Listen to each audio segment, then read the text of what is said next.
का हम विरोध करते हैं। देखिए माननीय सदस्य, प्लीज एक मिनट, ऐसे नहीं। माननीय सदस्यगण, मैंने सभी दलों को के लोगों के प्रमुख लोगों को इस पर बोलने का पर्याप्त समय दिया। सबने अपनी बात पर्याप्त बात रखी। अब मैं चाहूँगा कि मंत्री जी, माननीय मंत्री जी, इस पर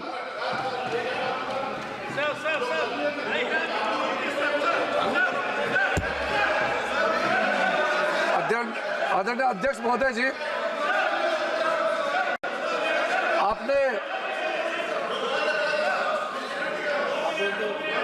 आपने कई इस सदन के मेंबर्स को इस महत्वपूर्ण बिल में उन्होंने जो नोटिस दिया उसको एडमिट करके बोलने का मौका दिया। सबसे पहले तो मैं इनका नोटिस क्यों स्टैंड नहीं करते हैं और जो भी पॉइंट्स उन्होंने यहाँ ऑब्जेक्शन के तौर पर रेज किया, यहाँ उसको एडमिट क्यों नहीं करना चाहिए, मैं संक्षेप में बताना चाहता हूँ। उसके बाद जितने भी इश्यूज आज यहाँ उठाए गए हैं उसको मैं आपके अनुमति से विस्तार से एक एक पॉइंट का मैं जवाब देना चाहूँगा। और मैं ये मानता हूँ, विश्वास है कि मेरे बात को ध्यान से सुनने के बाद अंत में इन्होंने जो भी आशंकाएं व्यक्त किए हैं या गलत तरीके से यहाँ बातें बताया गया है, सब चीज़ को मैं दूर करूँगा। और मैं सिर्फ उम्मीद ही नहीं, यकीन है कि इस बिल के बारे में सब कुछ जानकारी प्राप्त करने के बाद इस हाउस के जितने मेंबर्स हैं सब इस बिल को समर्थन जरूर करेंगे। सबसे पहले अध्यक्ष महोदय जी, इन्होंने कॉम्पिटेंसी का मुद्दा यहाँ उठाया। मैं पूरे जिम्मेदारी के साथ आपके माध्यम से सदन को बताना चाहता हूँ, इस बिल में जो भी प्रावधान है आर्टिकल 25 से लेकर के 30 तक किसी रिलीजियस बॉडी का जो फ्रीडम है उसमें कोई हस्तक्षेप नहीं किया जा रहा है, ना ही संविधान का किसी भी अनुच्छेद का इसमें उल्लंघन किया गया है। और अब सुप्रीम कोर्ट का एक केस का मैं हवाला देना चाहूँगा, Brahmachari versus State of West Bengal. इसमें सुप्रीम कोर्ट ने क्लियरली रिलीजियस डिनोमिनेशन के बारे में रूलिंग दिया गया है और उस रूलिंग के तहत वक्फ board doesn't fall within the purview of Article 25 and 26 of the Constitution of India. दूसरा सर, इसमें हमने जो ब्रॉड बेस किया है, किसी का हक छीनना तो बात छोड़ दीजिए, जिनको हक नहीं मिला है उनको हक देने के लिए ये बिल लाया गया है। इसमें महिलाओं के लिए, बच्चों के लिए और मुसलमान समाज में जो पिछड़े हैं, जिसको आज तक कभी मौका नहीं मिला, जिसको दबा के रखा हुआ है, उनको जगह देने के लिए ये बिल लाया गया है। और सर, संविधान के कंकरेंस लिस्ट एंट्री नंबर 10 और 28 में आज के जो विषय हम लोग चर्चा कर रहे हैं वो एंट्री 10 और एंट्री 28 में ये कंकरेंस लिस्ट में है। इसलिए ये पूरा लेजिस्लेटिव कॉम्पिटेंस इस सदन के पास है, भारत सरकार के पास है, इस सदन में ये बिल पेश करने का। अध्यक्ष महोदय जी, जैसे मैंने कहा है, सबका पॉइंट्स को मैंने नोट भी किया, बहुत अच्छी तरह से सबका कंसर्न को भी हमने नोट किया है। मैं बारी बारी से कहना चाहता हूं, सबसे पहले तो सर, ये वक्फ अमेंडमेंट बिल ये पहली बार इस सदन में पेश नहीं किया गया है। अंग्रेजों के जमाने से लेकर के उससे पहले का लंबा इतिहास में मैं नहीं जाना चाहता हूं, लेकिन आजादी के बाद सबसे पहले ये एक्ट लाया गया है 54 में सबसे पहले ये एक्ट लाया गया था। उसके बाद कई अमेंडमेंट हुए सर। काफ़ी अमेंडमेंट होने के बाद, मैं पूरा इतिहास में नहीं जा रहा हूं, लेकिन जो अमेंडमेंट आज हम लाने जा रहे हैं इस सदन में, वो वक्फ एक्ट 1995, जिसको 2013 में अमेंडमेंट ला करके इस पूरा जो वक्त का पर्पस, इंटेंशन और जिसके उम्मीद में लोगों का सालों तक था कि इस अमेंडमेंट जो लाया इससे कुछ फायदा मिलेगा, उसको उल्टा करके 2013 में ऐसा प्रावधान डाला गया था जिसके वजह से आज ये अमेंडमेंट लेकर के हमको यहाँ सदन में आना पड़ रहा है। सर, 1995 का वक्फ अमेंडमेंट एक्ट में जो भी प्रावधान लाया गया था, उसको कई लोगों ने अलग अलग तरीके से उसका असेसमेंट किया, उसको देखा है कि वाकई 1995 का वक्फ अमेंडमेंट बिल क्या ठीक है, काफ़ी है, जिस पर्पस के लाया गया है वो सर्व कर रहे हैं। कई कमेटियां, कई लोगों ने इसका पूरा एनालिसिस किया है सर। मैं उसका आपके सामने में अभी रखूंगा, लेकिन ये पाया गया है कि 1995 का वक्फ अमेंडमेंट एक्ट ये बिल्कुल असक्षम रहा है और जिस पर्पस के लिए एक्ट लाया गया है वो पर्पस सर्व नहीं हो रहे थे और कई गलतियां, कई खामियां इसमें पाया गया है। उसके लिए कुछ कदम उठाया गया है। मैं आज इस सदन में आपके माध्यम से खास करके कांग्रेस पार्टी को कहना चाहता हूं, ये अमेंडमेंट आज सरकार इस सदन में ला रहे हैं, ये एक तरीके से आप लोगों ने जो भी कदम उठाया है, आप लोगों ने जो भी चाहा है, वो आप नहीं कर पाया, वही चीज करने के लिए हम आज ये अमेंडमेंट प्रपोज किया गया है। अब जब मैं इसका विवरण दूंगा तो आप बिल्कुल सहमत होगा मैं जो आपके सामने में बात रख रहा हूं। और दूसरी बात, इसमें हम लोग सब चुने हुए प्रतिनिधि हैं। मैं अपना बात तर्क रखने से पहले ही बताना चाहता हूं, इस बिल का समर्थन कीजिए, करोड़ों लोगों का दुआ मिलेगा। अगर आप विरोध करोगे, चंद लोगों ने पूरा वक्फ बोर्ड को कब्जा करके रखा हुआ है और आम मुसलमान लोगों को जो न्याय इंसाफ नहीं मिला उसको सही करने के लिए ये बिल लाया गया है। इतिहास में दर्ज होगा कि ये बिल को कौन कौन समर्थन किया है और किसने विरोध किया है, ये इतिहास में नाम दर्ज होगा। इसलिए इस बिल का विरोध करने से पहले आप सोचिएगा, करोड़ों गरीब महिलाओं का, बच्चों का, गरीब मुसलमानों का। सर, सबसे पहले मैं सर जो खामियां ये 2014 से लेकर के आज तक ये 1995 अमेंडमेंट एक्ट के बारे में मैं सिर्फ नहीं कह रहा हूं, हमसे पहले कांग्रेस के जमाने में भी कई यहाँ इस मुद्दे को लेकर के कमेटियां और अलग अलग जगह में इसका विवरण किया गया है। सबसे पहले सर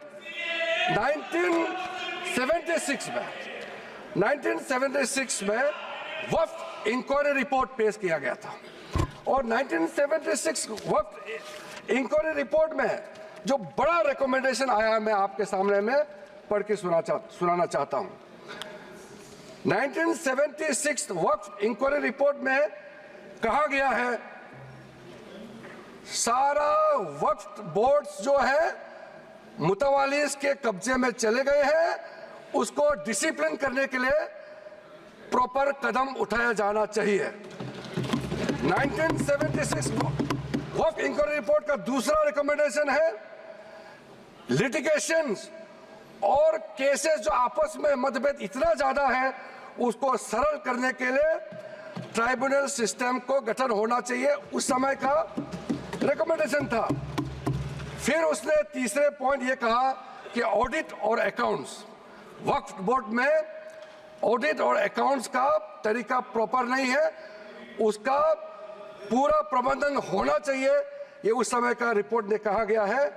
और आखिरी में it recommended the reforms in the category of वक्फ अल औलाद, बच्चों के लिए जो हम वक्फ देते हैं उसको सुधार लाना चाहिए, ये 1976 का रिपोर्ट में कहा गया है सर। उसके बाद सर जो हम आज थोड़ा विस्तार में जिसको मैं बताना चाहता हूं, दो कमेटियों के बारे में। ये दो कमेटी कांग्रेस के समय में ही बनाया गया था। सबसे पहले high level committee under justice Rajendra Sachar, ये सर 9 मार्च 2005 में गठन किया गया था। यूपीए का सरकार आ चुके थे और ये स्पेसिफिक मुसलमानों के लिए, उनके वेलफेयर के लिए ये गठन हुआ। और सच्चर कमेटी का जो रिपोर्ट है ये हम सब मालूम है, मैं सिर्फ रेलेवेंट पोर्शन आज इस सदन में बताना चाहता हूं। सच्चर कमेटी का जो पहला रिकमेंडेशन है, इसमें कहा गया है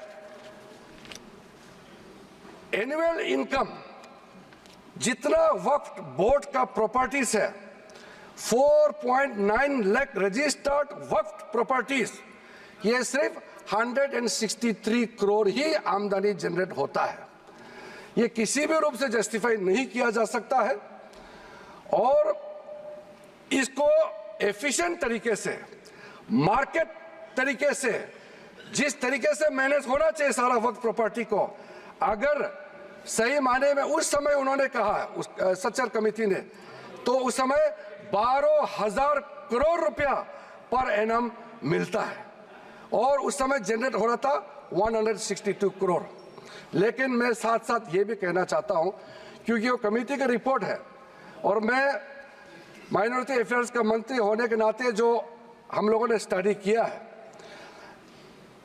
टोटल 8,72,320 वक्फ प्रॉपर्टीज हमारा जो वामसी जो पोर्टल है उससे पूरा डिटरमिन नहीं किया जा सकता है, लेकिन उसका मार्केट वैल्यू सच्चर कमेटी ने जो कहा है उससे कई गुना अधिक होने का संभावना है। ये एक आम अंडरस्टैंडिंग की बात है, सबको मालूम है वक्फ के पास कितना प्रॉपर्टी है, वक्फ बोर्ड के पास, और कितना आमदनी है। दूसरा सर, सच्चर कमेटी का रिकमेंडेशन, सच्चर कमेटी ने, आप यूपीए का समय में ही आपने कमेटी का रिपोर्ट एक्सेप्ट किया, उसमें कहा गया कि अभी जो मौजूदा वक्फ बोर्ड है उसको ब्रॉड बेस किया जाना चाहिए। जो लोग मेंबर होते हैं, जो लोग इस कमेटी में, जिस वक्फ बोर्ड में है, उससे काफी नहीं है, इसलिए इसका ब्रॉड बेस होना चाहिए, रिप्रेजेंटेशन ज्यादा होना चाहिए। ये सच्चर कमेटी का रिपोर्ट का पहला नंबर पॉइंट।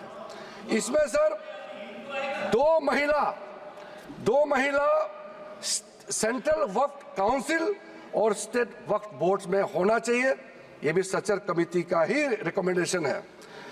सेक्रेटरी जो होते हैं सेंट्रल वक्फ काउंसिल का, वो joint secretary level government of India का उस स्तर का ऑफिसर होना चाहिए। उसमें अंडर सेक्रेटरी का जूनियर ऑफिसर लेवल जो बनाया है उसको आप रैंक को जॉइंट सेक्रेटरी लेवल तक उसको उठाना चाहिए, ये उसी कमेटी का रिपोर्ट में आया है। और जो स्टेट में वक्फ बोर्ड है उसमें क्लास 1 ऑफिसर होना चाहिए। सच्चर कमेटी ने सीधा ये कहा है कि प्राथमिकता महिलाओं और बच्चों को दिया जाना चाहिए। हम आज का जो बिल आपके सामने में पेश कर रहे हैं, ये उसी सच्चर कमेटी का रिपोर्ट के अनुसार 100% हम यहाँ आपके सामने में लाया जा रहा है। और आपको तो खुश होना चाहिए, ये कमेटी आपने बनाया सर। सर ये सर हमने शांति से इनकी बात सुना। अध्यक्ष महोदय जी, ये सीनियर मेंबर है, इस तरह से बीच में उठ के बोलना ठीक बात नहीं है, आपको तो नियम मालूम है। सर दूसरा ज्वाइंट पार्लियामेंट्री कमेटी, जो ज्वाइंट पार्लियामेंट्री कमेटी कॉन्स्टिट्यूट किया गया है, जिसका अध्यक्ष था के रहमान खान जी, उस समय कैबिनेट मिनिस्टर भी रहे, माइनॉरिटी अफेयर्स मिनिस्ट्री का भी मंत्री रहा है, उनके डिप्टी स्पीकर भी रहा, डिप्टी चेयरमैन राज्यसभा में रहा है, और उन्हीं के अध्यक्षता में पूरा पार्टी के सदस्य हमारा भारतीय जनता पार्टी से भी मेंबर थे। उस जेपीसी में सर सीधा वक्फ बोर्ड के बारे में कहा गया है कोई इंफ्रास्ट्रक्चर ठीक तरीके से नहीं है, वहां मैन पावर टोटली इनसफिशिएंट है, इनकम्पिटेंट है, और फंड इतना कम है, सही मैनेज नहीं किया गया है। इस तरीके से वक्फ बोर्ड नहीं चल सकता है।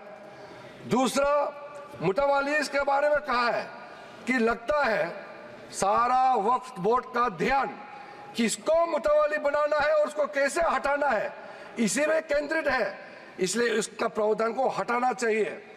फिर कहा गया है डॉक्यूमेंट, महत्वपूर्ण डॉक्यूमेंट जितने भी हैं उसको प्रॉपर से मेंटेन करने का भी प्रावधान वक्फ बोर्ड में नहीं है, उसको किया जाना चाहिए। और वक्फ बोर्ड मौजूदा जितना है देश भर में उसको फिर से सर्वे होना चाहिए, और गरीब मुसलमानों के लिए और वक्फ बोर्ड का अपना अंदर में सही चीज का, चाहे वो लीगल मैटर हो और कोई भी चीज हो, उसका एक्सपर्ट्स, लॉयर्स, वहां उनका एक्सपर्ट लोगों का और भी लोगों को अंदर लाने का जरूरत है ताकि वो ज्यादा चुरुस्त दुरुस्त हो सके। ज्वाइंट पार्लियामेंट्री कमेटी का और सजेशन है टोटल वक्फ बोर्ड को कंप्यूटराइजेशन करना चाहिए, डेटाबेस को सेंट्रलाइज करना चाहिए, और म्यूटेशन रेवेन्यू रिकॉर्ड में होना चाहिए जितना भी वक्फ बोर्ड का प्रॉपर्टी है। ये सचर कमेटी ने ज्वाइंट पार्लियामेंट्री कमेटी ने रिकमेंड किया।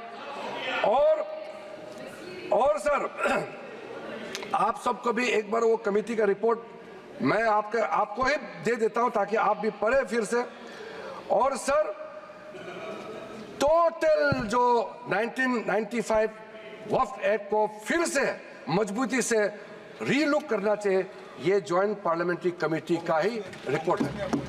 और एक आपने अपॉइंट किया, अब देखिए ज्वाइंट पार्लियामेंट्री कमेटी का मेंबर, आपको मैं मेंबर का नाम भी दे देता हूं, चेयरमैन का तो नाम मैंने बता दिया, आपका वरिष्ठ नेता थे, आपने अपॉइंट किया। ये सारा रिकमेंडेशन आज आप तो हमको शाबाशी देना चाहिए, जो आप नहीं कर पाया वो हम ला रहे हैं सदन में। सारा का सारे प्रॉब्लम, सारा का सारा सजेशन ये उस समय सबको मालूम कर चुके हैं, इसलिए सर राहुल जी कन्विंस हो गए, ये मन में सब कन्विंस है, ये राजनीतिक दबाव में अपोज कर रहे हैं, अंदर सब लोग समर्थन दे रहे हैं, ये मुझे मालूम है अध्यक्ष महोदय जी। सर राहुल गांधी सहमत होकर जा रहे हैं। राहुल गांधी जी तो अभी बाहर निकले हैं, लेकिन सहमत देकर के गया है कि हम जो कह रहे हैं सही कह रहे हैं। सर मैं इसी बीच कुछ इंडिविजुअल केसेस और कंसल्टेशन जो हम आज बिल लाया है, कुछ सदस्यों ने कहा है कि और कंसल्टेशन होना चाहिए था।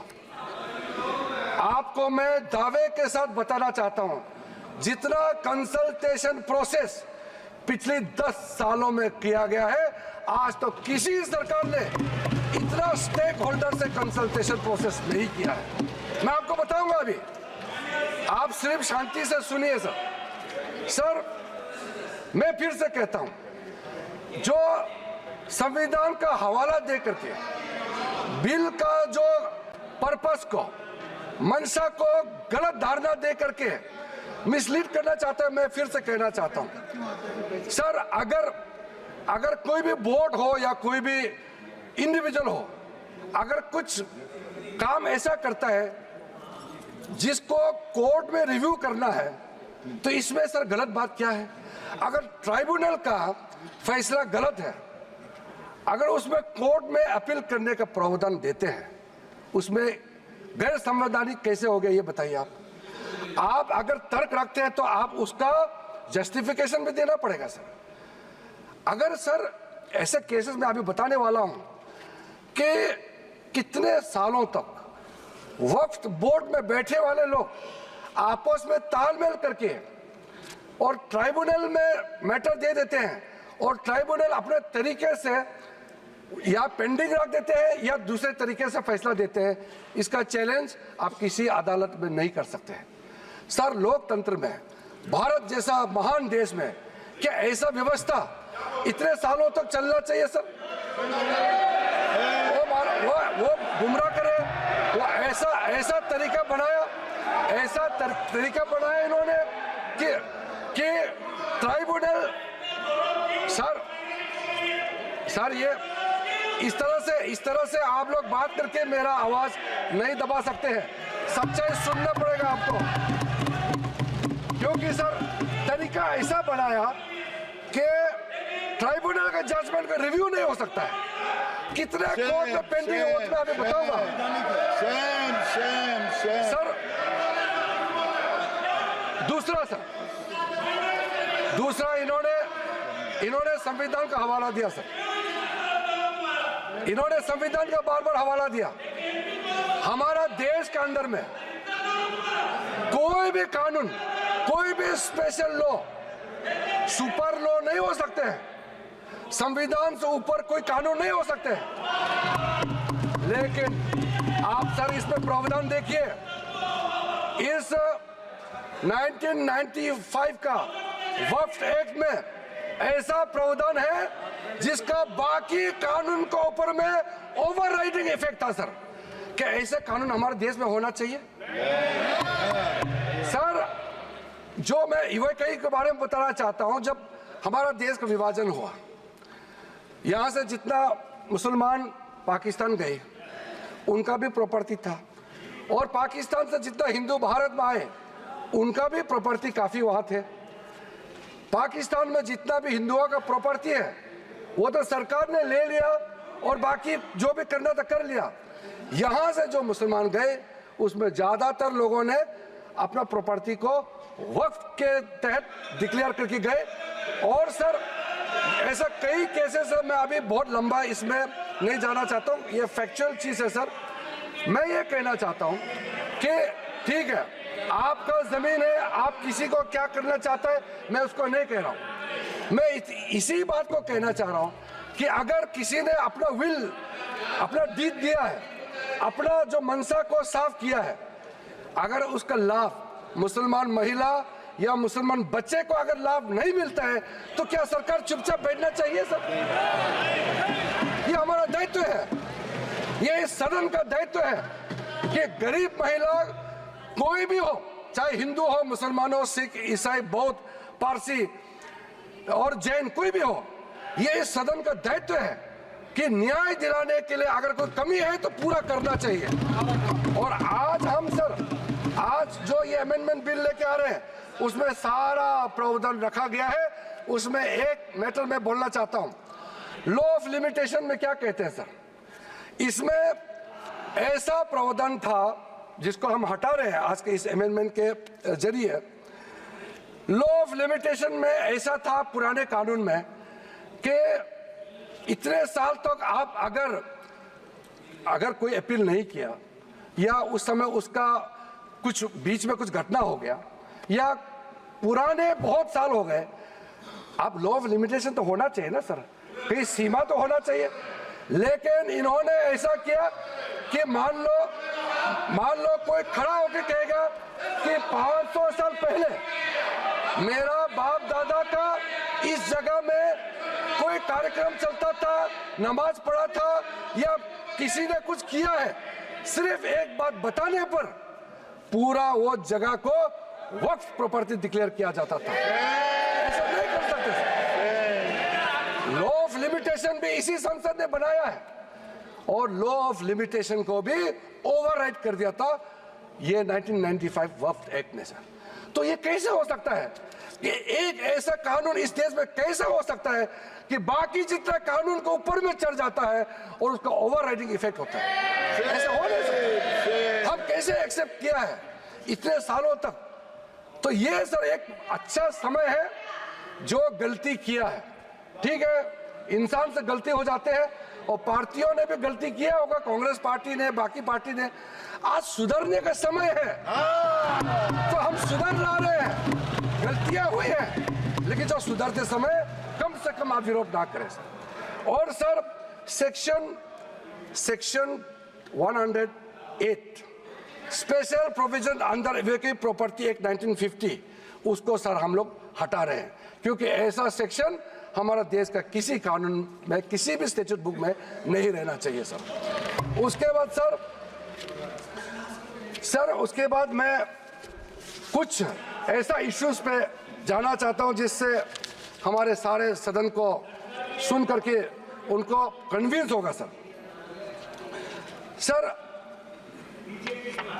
आप सर इनको थोड़ा चुप करें, बीच बीच में इस तरह का कहना, सीनियर मेंबर है सर। अब हम सर बड़ा विषय पे जाना चाहता हूं सर।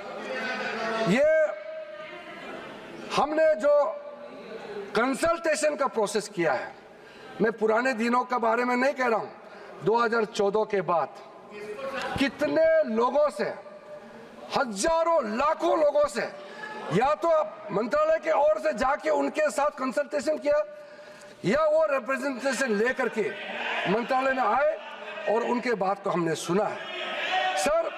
पिछले एक साल के अंदर में, पिछले सिर्फ एक साल के अंदर में online complaint 194 complaints related to encroachment and illegal transfer of वर्क लैंड, एक साल के अंदर में।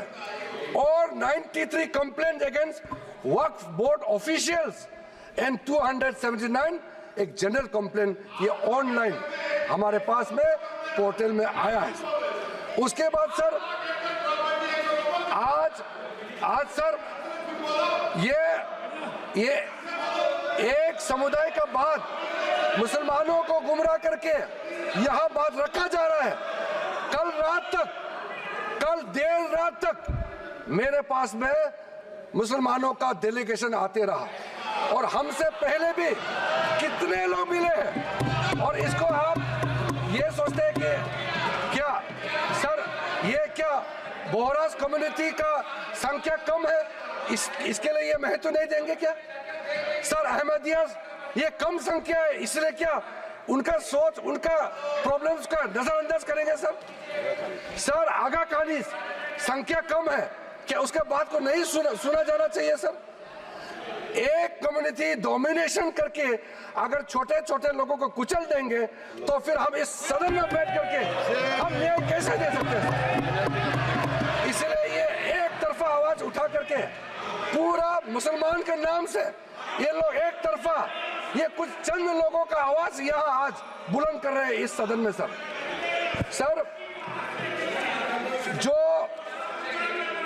जो वक्फ बोर्ड के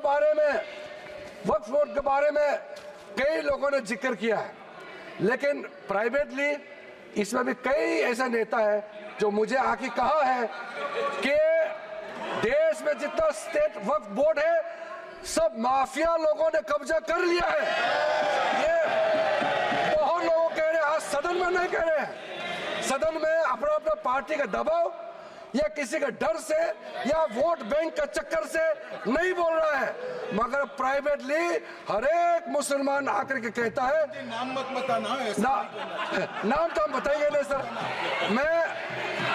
मैं आप लोगों का पॉलिटिकल इशियर में खराब नहीं कर दूंगा। कौन सा एमपी ने मुझे आके बताया कि पार्टी विरोध कर रहा है लेकिन अंदर से हम साथ दे रहे हैं, मैं नाम नहीं लूंगा। मैं नाम लेकर के इन एमपी साथियों का पॉलिटिकल करियर को मैं बर्बाद नहीं करूंगा सर। सर कंसल्टेशन का जहां तक आता है सर, सबसे पहले बस हो गया सर। कंसल्टेशन हमने कई लेयर्स में कंसल्टेशन किया है सर, ऑफिशियल लेवल में, पॉलिटिकल लेवल में, स्टेट गवर्नमेंट का रिप्रेजेंटेटिव से और इंडिविजुअल लेवल में बहुत वाइड कंसल्टेशन देश भर में हम लोगों ने किया है सर। मुझे इस मंत्रालय में आए हुए अभी लगभग 2 महीने हुए हैं, लेकिन जो कंसल्टेशन प्रोसेस हमारे से पहले जो मंत्री थे इस मंत्रालय के, सब लोगों ने बहुत बारीकी से समस्याओं का भी पहचान किया और कंसल्टेशन प्रोसेस भी बहुत ब्रॉड बेस किया है सर। कुछ कंसल्टेशन के बारे में मैं आपको जरूर बताना चाहता हूं सर। 2015 के बाद एक्टिव कंसल्टेशन का प्रोसेस शुरू हुआ है। ऐसा मत सोचिए ये 2024 में वक्फ बोर्ड अमेंडमेंट बिल लेकर के अचानक आया है, मत सोचिए। ये मैं आपको बताने वाला कितना एक्सटेंसिव एक्सरसाइज कंसल्टेशन करके आज ये बिल आपके सामने में पेश कर रहे हैं सर। इसमें सर अलग अलग समुदाय के जितना मैंने नाम लिया सर, अहमदियास है, बोहरास, पसमंदास, आगा खानीज, वुमेन रिप्रेजेंटेटिव्स और जितने पिछड़े मुसलमानों के अंदर में सबसे लेकर के 19 स्टेट और यूनियन टेरिटरी के वक्फ बोर्ड के चेयरमैन, सीईओस और उनके और भी ऑफिशियल रिप्रेजेंटेटिव सबसे बात शुरू किया है सर। 2015 में पटना में कंसल्टेशन प्रोसेस किया, फिर उसके बाद में 16 अप्रैल में नई दिल्ली में, फिर 12 तारीख अक्टूबर 2015 में श्रीनगर जम्मू कश्मीर में इसका कंसल्टेशन का बैठक हुआ। उसके बाद 2015 में 11 नवंबर का दिल्ली में, फिर उसके बाद 7 जनवरी 2017 में फिर दिल्ली में, 8 मार्च 2018 दिल्ली में, इस तरीके से फिर 13 जुलाई 2023 में मुंबई में, उसके बाद 2024 जुलाई 23 में फिर लखनऊ में, उसके बाद फिर 7 नवंबर 2023 नई दिल्ली में सर। और ये जो प्रोसेस है लखनऊ यूपी में, लखनऊ उत्तर प्रदेश में ही है अखिलेश जी। लखनऊ उत्तर प्रदेश का राजधानी है सर।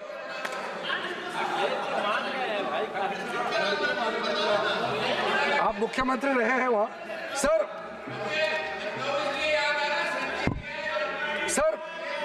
2023 जो लेटेस्ट कंसल्टेशन जो हुए हैं, मैं थोड़ा सा इसके बारे में बताना चाहता हूं।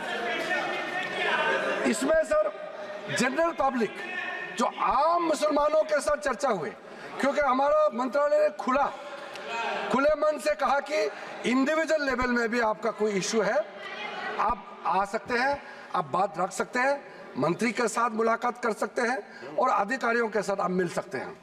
उस समय सर मुंबई में representative from the general public के साथ साथ और भी ऑफिशियल से भी हमारी बैठक हुई और उसमें स्टेट वक्फ बोर्ड को इम्प्रूव करने के लिए और कदम क्या क्या उठाना चाहिए उसका सुझाव वहां में आया। लखनऊ में जब बैठक हुई, लखनऊ में उत्तर प्रदेश स्टेट वक्फ बोर्ड के जो बाकी टॉप लेवल से भी सबसे बात हुई, चेयरमैन, सीईओ और आम लोगों से भी वहां सुनवाई हुई और वो भी बहुत एक्सटेंसिवली वहां बात हुई। और वहां ये वामसी पोर्टल आपका जो इंफॉर्मेशन वगैरह जितना हम शेयर करते हैं, ये सब के बारे में, वक्फ बोर्ड के प्रॉपर्टी के बारे में, कैसे उसका यूटिलाइजेशन होना चाहिए, कैसे मेंटेनेंस होना चाहिए, सारा चर्चा हुए, रिकमेंडेशन दिए कि ये अमेंडमेंट का जरूरत है। आपके लखनऊ से भी रिकमेंडेशन आया है। उसके बाद सर दिल्ली में मंत्री जी का अध्यक्षता में जो सेंट्रल वक्फ काउंसिल का चेयरपर्सन होती है, उनकी अध्यक्षता में यहाँ दिल्ली में बैठक हुए, विज्ञान भवन में बैठक हुए और उसमें काफ़ी इश्यूज है जो मैंने आपके सामने में रखा। सारे के सारे इश्यूज उसी दौरान हर स्टेट, मैं अधिकारी का नाम नहीं बताऊंगा मगर मैं स्टेट का नाम जरूर बताना चाहता हूं। आंध्र प्रदेश से आए, आप सुनने का क्षमता रखेंगे तो मैं तो, आप लोगों ने इतना सवाल किया, मुझे तो लगता है कि कम से कम 3 घंटा मुझे बोलना चाहिए। इतना आप लोगों ने गलत धारणा यहाँ में फैलाया है सर। आंध्र प्रदेश, असम से, बिहार में सुन्नी वाला आए, दिल्ली का, गुजरात, हरियाणा, हिमाचल प्रदेश, जम्मू कश्मीर, कर्नाटका, मध्य प्रदेश, महाराष्ट्र, उड़ीसा, पंजाब, राजस्थान, तमिलनाडु, त्रिपुरा, तेलंगाना, उत्तराखंड और उत्तर प्रदेश का शिया और उत्तर प्रदेश सुन्नी दोनों इस बैठक में पार्टिसिपेट किया और पूरा डिटेल में ये जो आज हम अमेंडमेंट बिल लेके यहाँ आए हैं, ये सारे चीजें आपके हर एक स्टेट का जब आपका प्रतिनिधि आए सभी ने ये कंसर्न रेज किया है और उसी को एड्रेस करके आज आपके सामने में मैं लेखा जोखा पेश कर रहा हूं सर। और सर मैं आपको ये भी बताना चाहता हूं कि ये जो वक्फ बोर्ड के बारे में आप जो बचाने का इतना जो कोशिश कर रहे हैं, इनका खिलाफ पूरा मुसलमान समाज के अंदर में वक्फ बोर्ड का जो मैनेजमेंट है और ट्राइब्यूनल के खिलाफ भी कितना आक्रोश है आपको अंदाजा नहीं है। इसमें सर इंडिविजुअल केसेस, मैं कुछ केसेस आपको सामने में जरूर बताना चाहूंगा ताकि वो दर्द आप भी महसूस करें। सर जो कुछ केसेस मैं आपके सामने में लाना चाहता हूं वो आप सबको जानना चाहिए एक इंसान होने के नाते। सबसे पहले तो अहमदियास की ओर से कई रिप्रेजेंटेशन जो मेरे पास आए हैं, हमारा मंत्रालय में जो है उसमें खास करके स्टेट वक्फ बोर्ड कर्नाटका, केरला, तेलंगाना और तमिलनाडु, यहाँ से जो रिप्रेजेंटेशन आया है वो हमारा सेंट्रल वक्फ काउंसिल में भी केस है और नेशनल कमीशन फॉर माइनॉरिटीज यहाँ में भी इस केस को दर्ज किया गया है और वो चल रहा है, इसलिए मैं उस पर डिटेल में अभी मैं कहना नहीं चाहता हूँ। दूसरा सर एक इंडिविजुअल केस है बोहरा समाज का सर। मुंबई में एक ट्रस्ट है, 1944 में उस समय हाई कोर्ट ने सेटल कर दिया गया सर, उसका स्टेटस साफ करके रखा हुआ है और आप लोग सब जानते हैं दाऊद इब्राहिम का नाम, वो उसके आसपास वहाँ रहते थे और वो प्रॉपर्टी सेटल हो चुके हैं और बाद में माननीय प्रधानमंत्री नरेंद्र मोदी जी आने के बाद महाराष्ट्र के लिए बहुत बड़ा काम शुरू किया और एशिया का लार्जेस्ट क्लस्टर डेवलपमेंट स्कीम का उसी जगह में लॉन्च किया गया है। और ऐसा समय में जो आदमी इस प्रॉपर्टी से कोई लेना देना नहीं, गुजरात में किसी एक ने इस प्रॉपर्टी के खिलाफ में वक्फ बोर्ड में कंप्लेंट कर दिया और फिर वक्फ बोर्ड ने नोटिफाई कर दिया इस चीज को। अब आप सोचिए सर, जो आदमी ना वो शहर में रहता है, ना इतिहास में उस प्रॉपर्टी से कोई लेना देना है, ना वो राज्य में रहता है, कहीं और का है और एक डेवलपमेंट प्रोजेक्ट को कंप्लेन करके वक्फ बोर्ड के माध्यम से इंटरफेयर करके डिस्टर्ब किया। आप सोच के देखिए, और वो कम्युनिटी के लोग जो हमसे मिलने आते हैं उसका दिल के अंदर में कितना दर्द होता होगा। मैं मिलने का समय में मुझे समझ में आ गया था कि ये इसका क्यों सॉल्यूशन नहीं हुआ। दूसरा सर, ये मीडिया में भी सर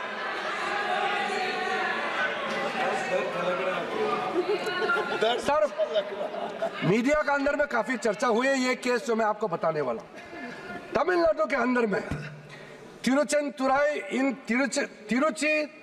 तिरुचिरापल्ली डिस्ट्रिक्ट है तमिलनाडु में, वहां 1500 साल पुराना सुंदरेश्वर टेम्पल मंदिर वहां मौजूद थे और वहां बेचारे एक वहां के गांव में रहने वाले, उसको पता भी नहीं है, वो अपना जमीन बेचने के लिए 1.2 एकड़ जो बेचने के लिए गए तो आप बताया गया कि आपका गांव तो वक्फ का जमीन है। आप सोचिए, पूरा गांव को वक्फ प्रॉपर्टी डिक्लेयर कर दिया गया है। आप सोचिए, वो गांव का इतिहास 1500 साल पुराना है और सारे के सारे गांव को वक्फ का प्रॉपर्टी डिक्लेयर कर दिया गया है। इस तरह का जो चीज होते हैं, इसमें धर्म मत देखिए,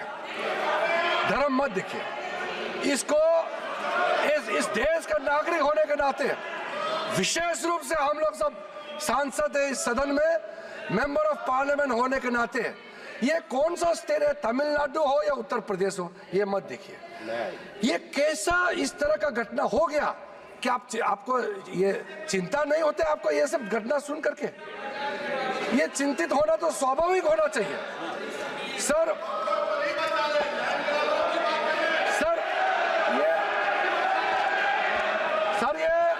ये सुन नहीं पा रहे हैं और विषय को भटकाने के लिए तरह तरह का बातें यहाँ किया जा रहा है। सर सूरत म्युनिसिपल कॉर्पोरेशन के बारे में सोचिए, ये सब कोई प्राइवेट लैंड तो है ही नहीं। सूरत म्युनिसिपल कॉर्पोरेशन का पूरा हेडक्वार्टर को वक्फ प्रॉपर्टी डिक्लेयर कर दिया गया है। आप सोचिए सर, ये कैसे कर सकता है? आप सोच सकते हैं क्या?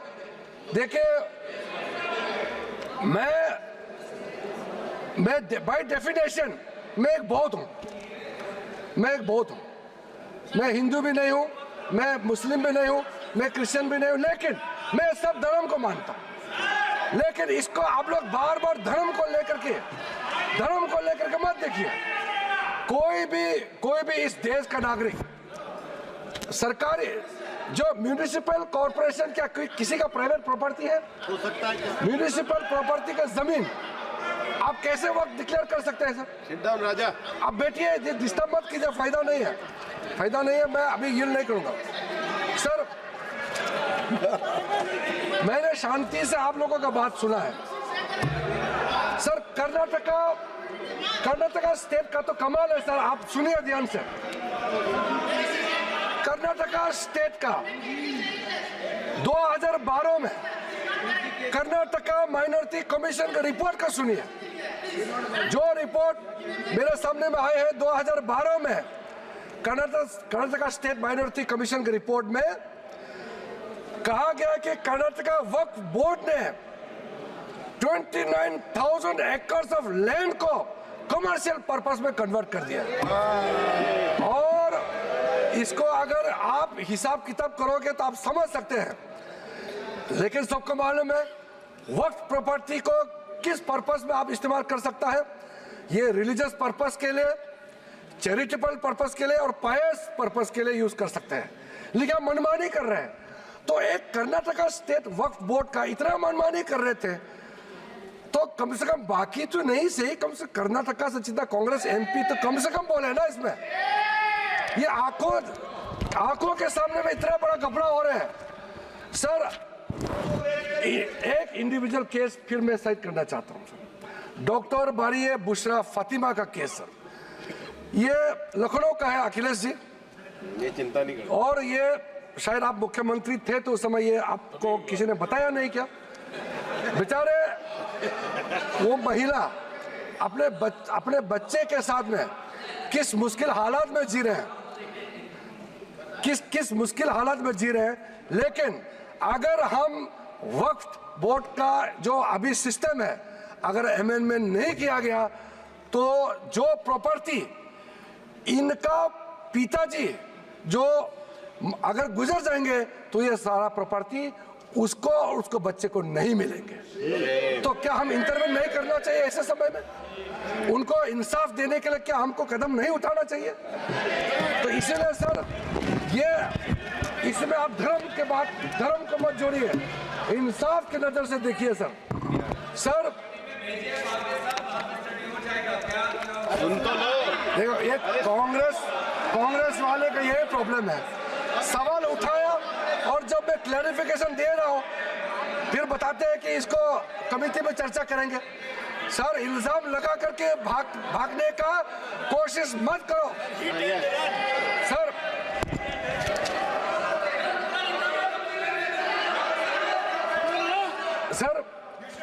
हमारे पास में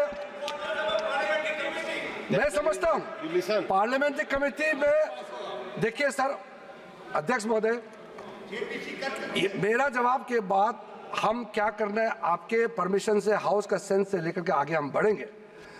मगर जो इन्होंने इतना मेंबर्स आपके परमिशन के बाद बोला, झूठे बातें प्लस भ्रम फैलाया, असत्य बात के असत्य है, ठीक है।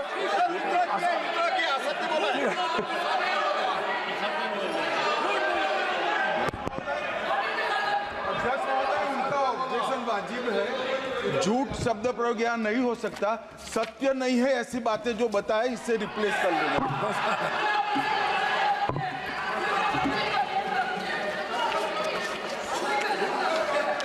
सर तो सर वो बात अभी गृह मंत्री जी ने भी क्लैरिफाई किया है। असत्य और भ्रामक बोल दीजिए ना। असत्य की आप बात किया वो आप भी मान लीजिए असत्य है सर। और भ्रामक जो प्रोविजन मेन कंटेंट, मैं कंटेंट का जो प्रमुख बिंदु है उसको आपको बता करके अपना बात को समाप्त करूंगा सर।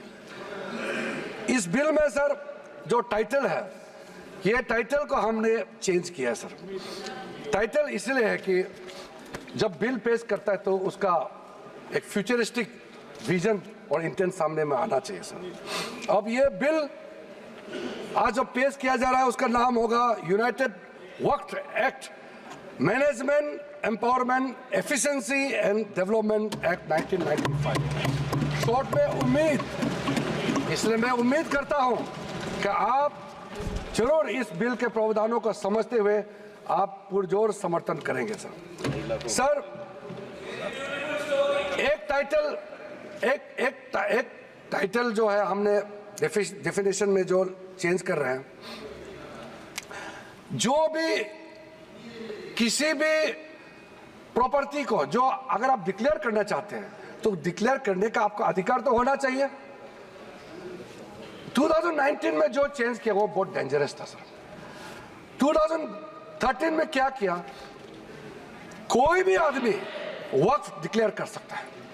हमने कहा बिल्कुल नहीं कर सकते हैं, जो मुसलमान है वही वक्फ क्रिएट कर सकते हैं और नॉन मुसलमान नहीं कर सकते। नहीं तो सर ये फ्यूचर में जब जवाब देते समय हम डिटेल बोलेगा कि इसका डेंजरस कॉनोटेशन क्या हो सकता है। और किसी को भी आप वक्त टाइटल डिक्लेयर करने के लिए इजाजत देंगे तो फिर ये कैसे हो सकता है सर। इसलिए हमने पुराना सिस्टम, ये 2013 का हम पुराने सिस्टम में पुराना डेफिनेशन में वापस जा रहे हैं सर। अब सर इन्होंने कलेक्टर्स के बारे में काफी आपत्तिजनक उन्होंने याद दर्ज कराया। कलेक्टर जो डिप्टी कमिश्नर होते हैं, क्या कोई पर्टिकुलर पॉलिटिकल पार्टी अपॉइंट करते हैं क्या? वो रेवेन्यू उसी के पास रहते हैं जी। रेवेन्यू का रिकॉर्ड कलेक्टर के पास ही रहते हैं सर। और ये बोलते हैं कि कलेक्टर के पास ये रेवेन्यू वाला काम कलेक्टर को नहीं देना चाहिए। तो कलेक्टर का काम क्या है बताइए फिर? आप बताइए। कलेक्टर बनाया इसलिए रेवेन्यू रिकॉर्ड देखने के लिए। मुझे समझ में नहीं आया किस चीज को विरोध कर रहे हैं सर। ये रेवेन्यू ऑफिसर होते हैं सर। इसलिए सर जब सर्वे कमिश्नर का कामकाज को लेकर के इतना जो रिकमेंडेशन मैंने बताया, वो ऑब्जेक्शन सिर्फ हमने नहीं किया, जितना कमेटियां आपने बनाए हैं, पार्लियामेंट्री कमेटीज ज्वाइंट कमेटी बनाया, पार्लियामेंट में क्वेश्चंस आया है, अलग अलग तरीके से रिप्रेजेंटेशन आया है, ये सब आपके समय के हैं। उसी समय में ही सचर कमेटी बनी है। उसी ने कहा है कि प्रॉब्लम सर्वे कमिश्नर में है, इसलिए रेवेन्यू रिकॉर्ड का साथ जोड़ के सारा प्रॉपर्टी का वैलिडेशन होना चाहिए और जिला कलेक्टर को इसमें लाना चाहिए। ये आप ही का रिपोर्ट है, हम तो सिर्फ इंप्लीमेंट कर रहे हैं सर। इसलिए इतना उत्तेजित होकर के आप लोगों को यहाँ अपोज करने का कोई जरूरत नहीं सर। दूसरा सर, इस प्रावधान, इस बिल में हमने जो एक प्रावधान रखा है, ट्राइब्यूनल्स जो बने हैं, हम ट्राइब्यूनल को खत्म नहीं कर रहे हैं। पहले ट्राइब्यूनल में 3 मेंबर होते थे, अब हम प्रावधान रख रहे हैं कि इसमें एक जुडिशियल और एक टेक्निकल मेंबर होगा। और अगर वो समझ में नहीं आया, मैं अभी सर उसमें हमने ये कहा है कि जो टेक्निकल मेंबर है अगर वो एब्सेंट होता है तो एक जुडिशियल, सर इनको मालूम नहीं है इस देश में जितना भी ट्राइब्यूनल बनाते हैं, कमीशन बनाते हैं, और इतने जज ही बढ़ाया जाता है। जितना ट्राइब्यूनल में उसमें टेक्निकल मेंबर जो होते हैं वो अधिकारी को बनाया जाता है, लेकिन जो जुडिशियल मेंबर होता है वो रिटायर्ड जज ही होते हैं। इतना तो समझना चाहिए, 5 बार MP हो चुके हैं। सर हम लोग साथ साथ आए लोकसभा में, इतना तो जानना चाहिए। हम लोग एक समय चुन के आए, एक समय हम लोग एक साथ में आए थे। अभी तो इसको ये मालूम नहीं है। सर टोटल केस ट्राइब्यूनल्स के अंदर में 12,792 केसेस आज वक्फ बोर्ड्स में पेंडिंग है। 19,207 ट्राइब्यूनल्स में पेंडिंग है। क्यों इसको हम लोग डिस्पोज नहीं कर सकते हैं? क्या आप चाहते हैं कि ऐसे ही पड़े रहे हैं? आप सोचिए सर। इसलिए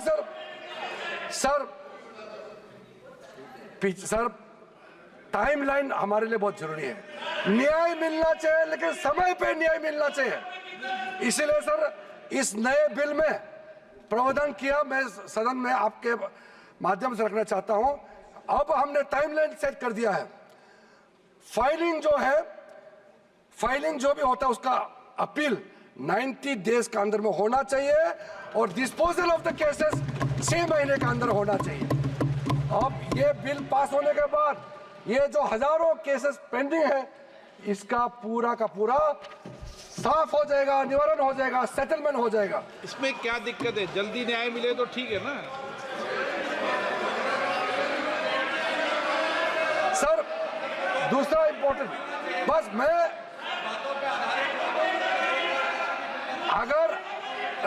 अगर ये सुनना नहीं था तो इतना सवाल क्यों पूछा? फिर इतना पूछा तो कम से कम सुनना चाहिए।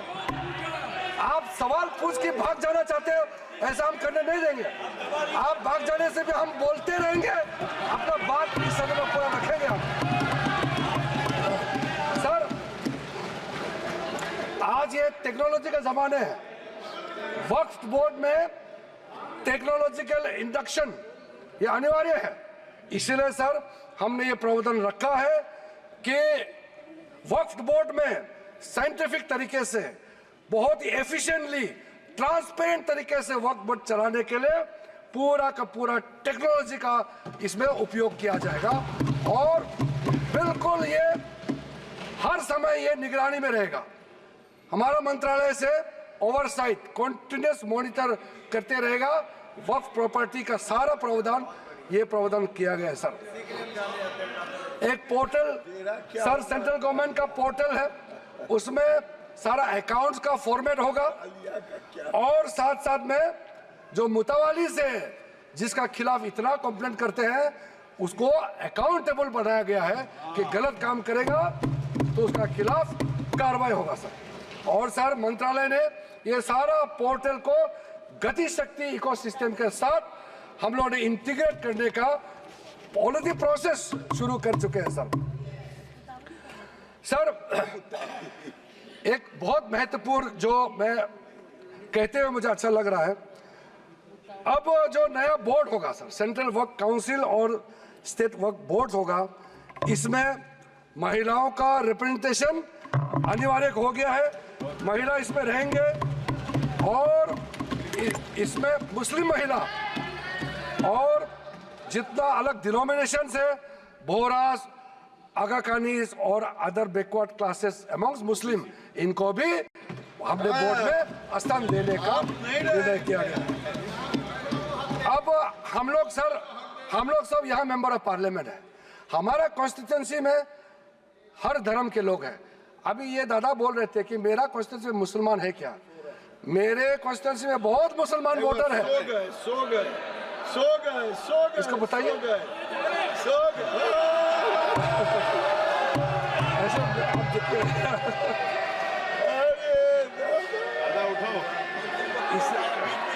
इसलिए मैंने कहा ना दादा, आप हर समय मत बोलिए, नींद आ जाएगा आपको।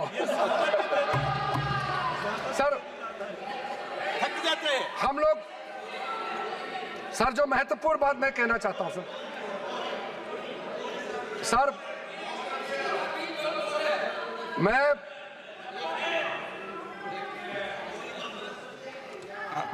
कोई स्पीच हो तो फिर सो जाओ क्या सदन में?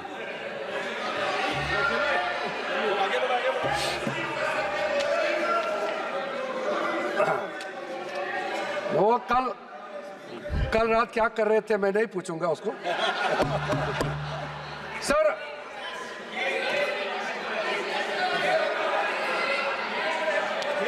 चेक कर लेंगे, चेक कर सर लेंगे, चेक कर लेंगे, पॉलिटिकल रिप्रेजेंटेशन चेक कर लेंगे, चेक कर लेंगे। ब्रोदर पॉलिटिकल रिप्रेजेंटेशन हमारे लिए जरूरी है। हो गया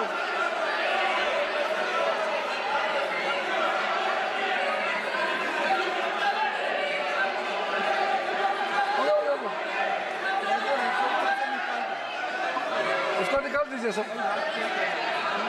मैं इसको नहीं, देख नहीं, लूंगा, सर। कार्रवाई से हटा दूंगा।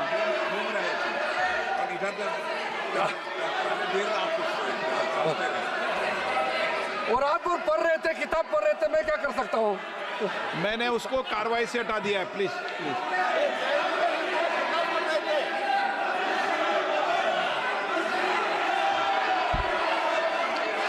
हो गया सर। मैं पॉलिटिकल रिप्रेजेंटेशन के बारे में कहना चाहता हूँ।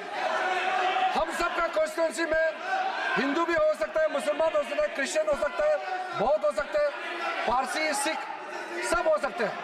इसलिए मेंबर्स ऑफ पार्लियामेंट को किसी भी धर्म से जोड़ना सही नहीं है। हमने ये नहीं कहा कि वक्फ बोर्ड में इस धर्म को लेके आना चाहिए, हम नहीं कह रहे। हम ये कह रहे मेंबर ऑफ पार्लियामेंट वहां मेंबर होना चाहिए। अब वो मेंबर ऑफ पार्लियामेंट अगर हिंदू है या अगर क्रिश्चियन है तो हम क्या कर सकते हैं? अगर किसी कॉन्स्टिट्यूंसी से किसी एमपी को चुन के भेज दिया by virtue of being member of parliament, अगर वो बोर्ड में मेंबर होता है तो क्या हम उसको चेंज कर देना चाहिए उसके धर्म को? ये एक बेसिक बात है सर। इसलिए सर ये बिना मतलब का ये इशू उठा रहे हैं सर। उसके बाद सर अब मैं सर एक इंपॉर्टेंट बात बताना चाहता हूं।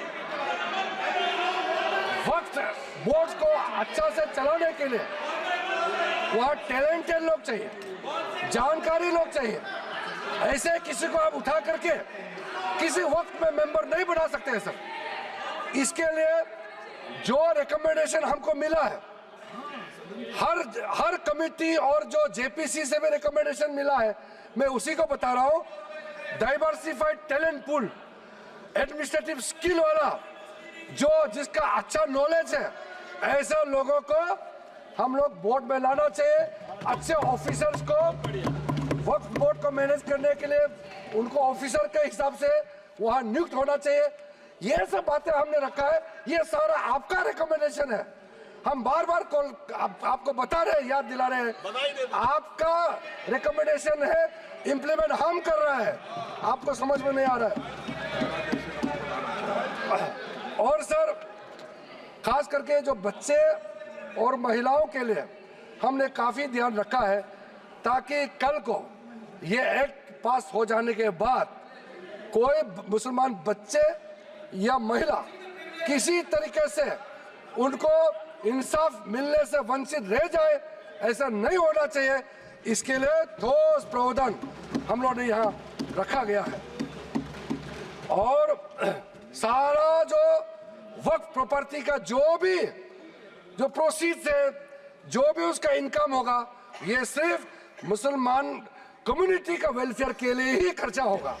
और हम चाहते हैं जब मुसलमान समुदाय को हम लाभ पहुंचाना चाहता है तो हम खास करके गरीब मुसलमान महिलाओं के लिए जो बैकवर्ड है उनके लिए हम कह रहे हैं, आप लोग का हाथ छोड़ेंगे तो आप लोग तो कभी भी इनको कोई मदद देने वाला नहीं है इतने सालों तक। इसलिए हमको ये प्रावधान करना पड़ रहा है। अंत में सर, आदरणीय प्रधानमंत्री जी ने जो स्लोगन दिया है, हमारे एक मंत्र इस सरकार का है, सबका साथ सबका विकास। और ये कह रहे हैं कि मैं मुसलमान नहीं हूं, इसलिए इस बिल में मुझे नहीं बोलना चाहिए। ये तो बहुत आपत्तिजनक वाला बात है। क्या कोई मंत्री बनने के लिए, इस देश का किसी भी मंत्रालय को संभालने के लिए क्या पर्टिकुलर एक धर्म का जाति का होना चाहिए क्या? बार बार वो कह रहे हैं कि मैं मुसलमान नहीं हूं इसलिए मुझे नहीं बोलना चाहिए। ये बहुत गलत बात उन्होंने कहा। मैं इसका आपत्ति दर्ज करना चाहता हूं। सर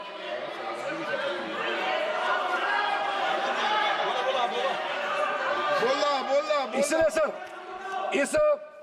इस बिल को इस सदन में रखते समय मुझे बहुत ही खुशी तो मिल रही है, साथ साथ में एक भावना भी है मेरे मन में कि एक नॉन मुस्लिम, मैं खुद माइनॉरिटी हूँ, नॉन मुस्लिम हूँ, लेकिन मुसलमानों का वेलफेयर के लिए ये बिल रखने का मौका मिल रहा है। ये मेरे लिए एक सौभाग्य की बात है। आदरणीय प्रधानमंत्री जी का आशीर्वाद से इतना एक भला काम करने का जो मौका मिला है, ये हर आदमी को ये मौका नहीं मिलता है। इसलिए मैं अपने आप को मैं बहुत ही भाग्यवान मानता हूँ, क्योंकि हर रोज हम लोग काम करते हैं इस सदन में बैठ करके 12 बजे तक, रात तक हम लोग डिबेट डिस्कशन करते हैं। कभी कभी ऐसा मौका मिलता है जो सदियों तक याद रखेगा कि ऐसा काम किसी सरकार को, किसी मंत्री को बात रखने का मौका मिलता है। सर मेरे पास और भी पॉइंट बहुत है, लेकिन जैसे हमारे कांग्रेस के साथियों ने और कई लोगों ने भी रिक्वेस्ट किया है, मैं मानता हूं कि जो प्रमुख रूप से जो मुद्दा, जो ऑब्जेक्शन रेज किया गया, उसका हमने रिप्लाई कर दिया गया है। और बिल में जितना भी प्रावधान, जितना सेक्शन हमने या डिलीशन किया, एडिशन किया या अमेंड किया, सारे के सारे प्रावधान को हम उचित समय पर और विस्तार से आपके सामने में रखूंगा। ये मेरा आखिरी भाषण नहीं है। इसलिए आप लोगों ने इतना आपत्ति आप लोगों ने दर्ज किया, लेकिन मैंने उसका सिर्फ 50% ही रिप्लाई किया है। अभी 50% और भी जवाब देना बाकी है, लेकिन आदरणीय अध्यक्ष महोदय जी का परमिशन से आज आप लोगों को भी इतना सवाल उठाने का मौका दिया, इतना और ज्ञान मुझे भी आपके जितना भी आशंकाएं हैं दूर करने का मौका दिया। अध्यक्ष महोदय जी, इसी शब्दों के साथ मैं आपसे अनुमति चाहता हूं कि इस बिल को मैं इस सदन में इंट्रोडक्शन के रूप में पेश करूं। नहीं, माननीय सदस्य, जो सदस्यों की भावना है कि आप इस पर और डिटेल चर्चा करना चाहते हैं, इस विषय कुछ बोलना चाहते हैं आप? सर जैसे कि हम लोग बहुत ही ओपन माइंडेड, बहुत ही डेमोक्रेटिक तरीके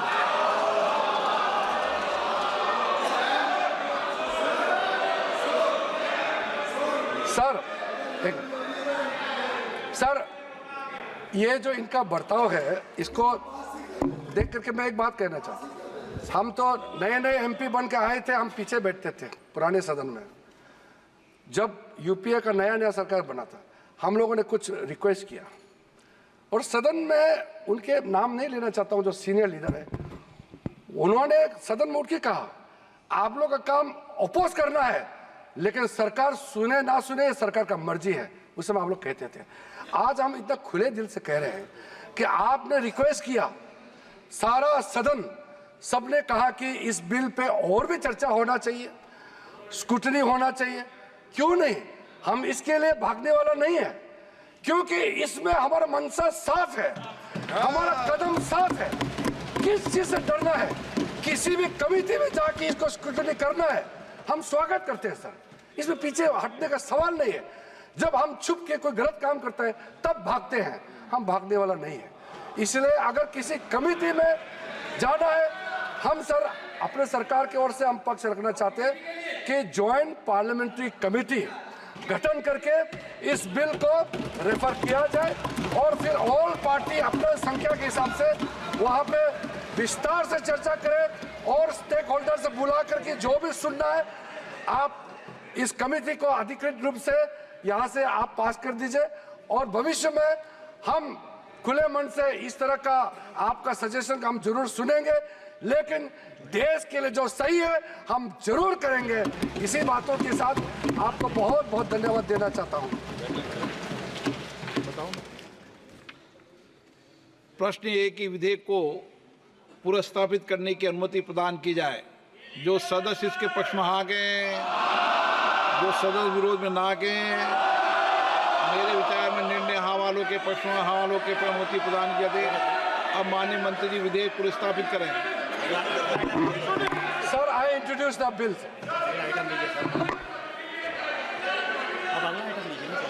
item number 14 Shri Kiren Rijiju ji, committee में जा रहा है।